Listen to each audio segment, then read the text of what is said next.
அனைவருக்கும் வணக்கம். நாங்கள் இந்த வீடியோவில் பார்க்குற விஷயம் கினிபிக் வளர்க்கு முறை பற்றித்தான்.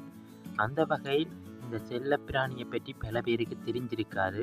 அதனால் இதை வளர்க்குறதும் மிக குறைவாக காணப்படுகின்றது. அத்துடன் இவ்வினத்தை பெரும்பாலானவர்கள் அனைவரும் இது எலி வகையை சார்ந்தது என்று குறிப்பிடுகின்றார்கள். ஆனால் உண்மையில் இது எலி வகையை சார்ந்த இல்லை, முற்று முழுதாக இது முயல் இனத்தை சார்ந்ததாக காணப்படுகின்றது. பார்த்தீங்கன்னா இந்த கினிபிக் இனத்தில் பல வகைகள் காணப்படுகின்றது. அதனை நீங்கள் இந்த படத்தில் காண முடியும். பார்த்தீங்கன்னா இப்போ என்னட்ட இருக்கிற கினிபிக் ரெட் ஐ, சுருளி, நோர்மேன் போன்ற இனத்தம் தான் நான் இப்போ வளர்த்துருக்கேன். இனி நாங்கள் கினிபிக் வளர்க்குற முறை பற்றி பார்த்தா, இது கினிபிக் வளர்க்குற கூடானது நாங்கள் விசாலமானதாக இருக்க வேண்டும், அத்தோடு சுத்தமானதாக இருக்க வேண்டும்.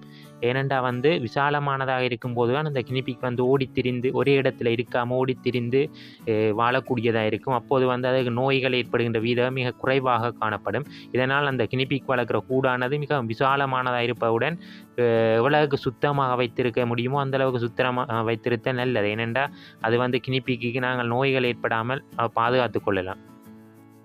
இந்த கினிபிக் இனமானது மனிதனோடு மிகவும் அந்யோன்யமாக வாழக்கூடிய ஒரு பிராணியாக காணப்படுகின்றது. அந்த வகையில் இது இந்த உணவு பழக்க வழக்கத்தை பார்த்தோம்னா, இது முயல்களை போன்று பச்சை நிற இலவகைகள், புட்கள் மற்றும் கீரை வகைகள், மரக்கறி வகைகள், அத்துடன் இவற்றுக்குரிய மேஸ்களையே இவை உணவாக உட்கொள்கின்றன. கினிபிக்கு நீரையும் நாங்கள் அதிகமாக வைக்கக்கூடாது. ஏனென்று பார்த்தோம்னா, இது நீர் அதிகமாக அருந்தினால் இது இந்த வயிறு விரிவடைந்து விடும். எனவே உணவை அதிகமாக உட்கொள்ளாது. எனவே இவர்களுக்கு தேவையான நீரானது அது உண்ணுகின்ற பச்சை இலைகளில் இருந்து அதனை பெற்றுக்கொள்ளக்கூடியதாக இருக்கும். அதுபோன்று தான் அது கினிபிக்கு என வைக்கப்படுகின்ற அந்த மேஸை நாங்கள் தண்ணிக்கு இவ்வாறு ஊற வைப்பதன் மூலம் அந்த கினிபிக்கு தேவையான நீர்ச்சத்து நீரும் போதிய அளவு கிடைக்கக்கூடியதாக காணப்படும். அதை நீங்கள் இந்த காணொளியில் பார்க்கலாம்.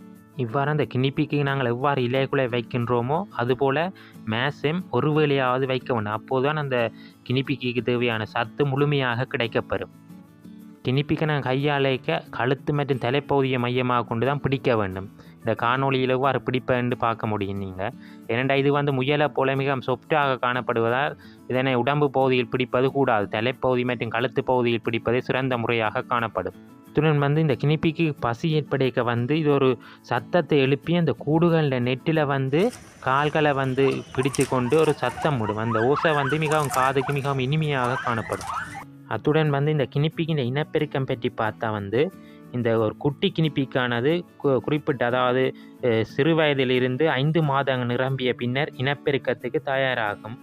முதல் இனப்பெருக்கத்துக்கு பின்னராக ஒவ்வொரு 1.5 மாதங்களுக்கும் பின்னர் அது குட்டிகளை ஈனக்கூடியதாக காணப்படும்.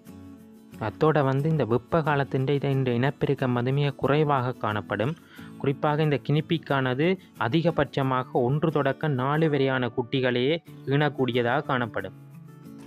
எனவே இந்த கினிபிக் இனமானது நாங்கள் முயல்களோடு ஒப்பிடும்போது இந்த கினிபிக் நோய் எதிர்ப்பு சக்தி மிக கூடுதலாக காணப்படும். எனவே இவை வளர்ப்பதற்கு மிக இலகுவானதாக காணப்படும். அதாவது முயல்களோடு நாங்கள் ஒப்பிட்டு பார்க்கும்போது முயலை விட இந்த கினிபிக் வளர்க்குறது மிகவும் இலகுவான ஒன்றாக காணப்படும்.